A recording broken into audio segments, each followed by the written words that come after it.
એમસીના tennis કોર્ટમાં 31મી ઉજવણી કરવામાં આવી અને લાભા ખાતે આવેલા ટેનિસ કોર્ટમાં પ્રી ન્યૂ યર પાર્ટીનું આયોજન કરવામાં આવ્યું હતું। જીમ સંચાલક દ્વારા પાર્ટીનું આયોજન કરવામાં આવ્યું હતું, જેને લઈ પાર્ટીનું આયોજન કરનાર જીમ સંચાલકને નોટિસ આપવામાં આવી છે। સાથે એમસીના સંચાલકો સામે પણ કાર્યવાહી થઈ શકે છે।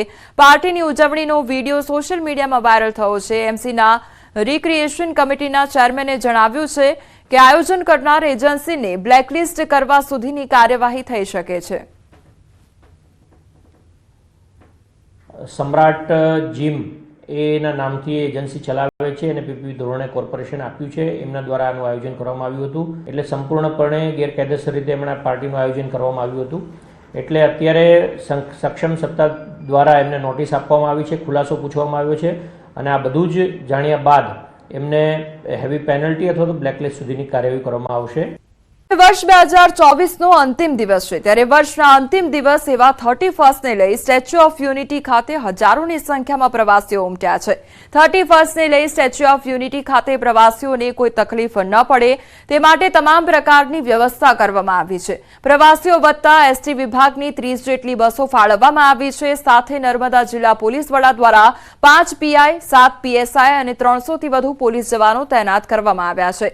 ઈ રિક્ષાએ પણ પ્રવાસીઓમાં આકર્ષણ જમાવ્યું છે। તારીખ 25 ડિસેમ્બરથી 31 ડિસેમ્બર સુધીમાં 2.21 લાખ પ્રવાસીઓએ સ્ટેચ્યુ ઓફ યુનિટીની મુલાકાત લીધી છે।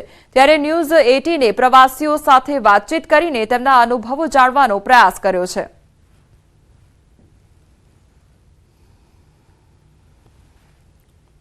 31 ડિસેમ્બરની ઉજવણી તો સ્ટેચ્યુ ઓફ યુનિટી પર ખાસ કરીને વાત કરીએ તો આજે 2024નો અંતિમ દિવસ છે અને આવતીકાલથી 2025 એટલે નવું વર્ષ શરૂ થશે। ત્યારે ખાસ વાત કરીએ તો જે 31 ડિસેમ્બરની ઉજવણી કરવા માટે પ્રવાસીઓ થનગની રહ્યા છે। તમે જોઈ શકો છો તેમ કે આજે એક જ દિવસમાં 50,000થી વધુ પ્રવાસીઓ આવી ચૂક્યા છે। તો આપણી સાથે જે પ્રવાસી આવી રહ્યા છે તેમની જોડે વાત કરીએ। मैम, आप कहाँ से आए हैं और आपको ये कैसा लग रहा है 31 दिसंबर की उजवनी आज हो रही है? जी, हम लोग नागपुर से हैं और यहाँ पे हम लोग 31 कल यही मनाएंगे। यहाँ पे आके हमको बहुत अच्छा लगा। मोदी जी ने बहुत अच्छा पर्यटन केंद्र बनाया है। स्टैचू देख के तो बहुत ही अच्छा लगा है। मतलब हम प्राउड फील करते हैं कि हमारे देश की स्टैचू सबसे बड़ी है दुनिया में और बहुत अच्छा लग रहा है। बहुत अच्छी व्यवस्था भी है, पानी की व्यवस्था है जगह जगह पे, बहुत अच्छा गार्डन बनाया हुआ है और नर्मदा डैम देख के तो हम एकदम बहुत सेटिस्फाइड हो गए कि इतना पानी भी हमारे यहाँ आ सकता है। आपको कैसा लगा है स्टैच्यू ऑफ यूनिटी?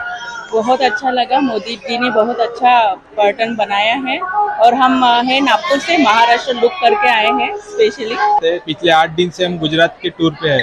कच्छ से शुरू किया है, सोमनाथ, द्वारका, गिर जंगल और आज हम यहाँ पे आए हैं। 2 दिन और स्टे है हमारा।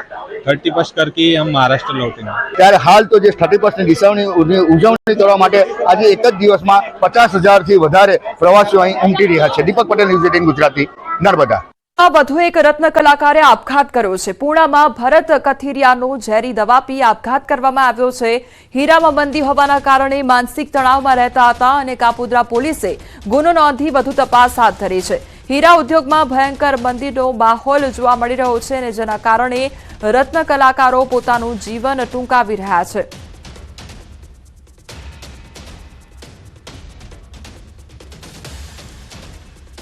તરફ મોરબીમાં વ્યાજખોરોના ત્રાસથી ખેડૂતે આપઘાત કર્યો હોવાની ઘટના સામે આવી છે। ટંકારામાં ગોપાલભાઈ ચિકાણી નામના ખેડૂતનો આપઘાત કરવામાં આવ્યો છે।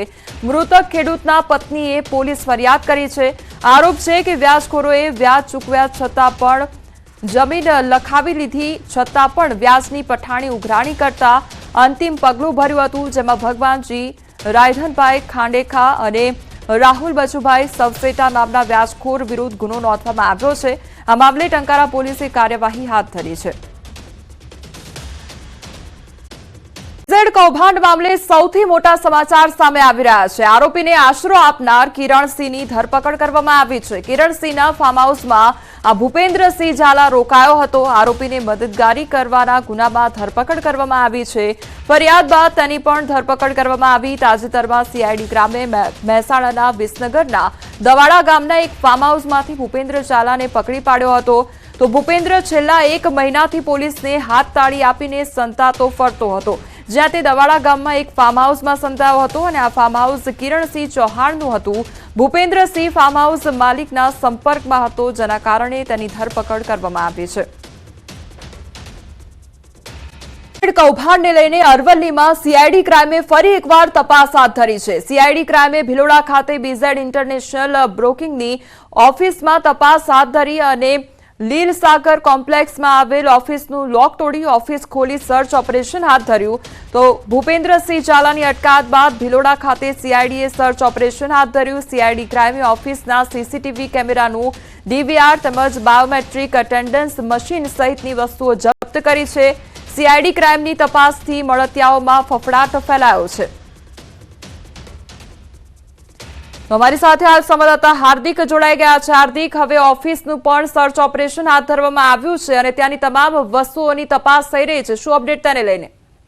દીપા, ચોક્કસથી જે પ્રકારે બીજેડના જે કૌભાંડ છે ભૂપેન્દ્રસિંહ ઝાલા તેની ધરપકડ થઈ ચૂકી છે, તેવા સંજોગોમાં હવે અરવલ્લી જિલ્લામાં પણ ફરી એકવાર સીઆઈડી ક્રાઇમની ટીમો ધામા નાખીને બેઠી છે. ખાસ કરીને ભિલોડા જે નગર છે ત્યાં બીજેડ ઇન્ટરનેશનલ બ્રોકિંગ નામની જે ઓફિસ આવેલી છે કે જે લીલ સાગર કોમ્પ્લેક્સમાં છે, ત્યાં ઓફિસનું લોક તોડી અને સીઆઈડી ક્રાઇમ બ્રાન્ચ દ્વારા તપાસ કરવામાં આવી હતી અને તમામ જે સર્ચ કર્યા બાદ સીઆઈડી ક્રાઇમ દ્વારા સીસીટીવી કેમેરાનું જે ડીવીઆર હતું, બાયોમેટ્રિક એટેન્ડન્સના જે મશીન હતા સહિત જે વસ્તુઓ હતી, દસ્તાવેજો જે મળ્યા છે એ તમામ વસ્તુઓ જપ્ત કરવામાં આવી છે અને જે સીઆઈડી ક્રાઇમ છે તેમના દ્વારા તમામ વસ્તુ જપ્ત કરી અને આગળની કાર્યવાહી હાથ ધરવામાં આવી છે. ખાસ કરીને ભિલોડા નગરમાં આ રેડ પડ્યા બાદ જે મળતિયાઓ છે તેમાં ખાસ કરીને ફફડાટ જોવા મળી રહ્યો છે.